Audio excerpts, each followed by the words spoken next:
Sembang kembang, sembang kembang, sembang kembang.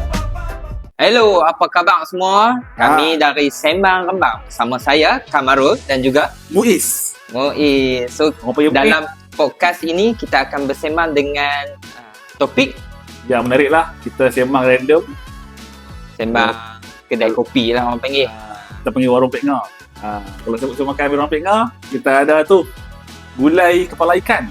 Kepala ikan ada, telur goyang ada. Ikan gembung. Dan kami akan menyebut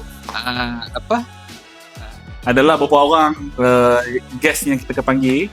ya, Kita tanya tentang pengalaman sikit. Ada lagi lah kita akan sembang pasal digital. ya betul. Kita akan fokus kepada tu lah, sembang random juga. Dan kita punya ni lah, macam mana ekosistem dekat Kedah dan juga Malaysia lah. Janji rembang. Janji Kita rembang. Rembang ya. Rembang ke rembang? Rembang. Sorry. Okey, sembang Bukan maksud. tembang kan? Okey, jadi Rembang. Rembang berjumpa Sembang kami rembang. dalam Sembang rembang Sembang podcast. Podcast. Jumpa nanti. Sembang kembang.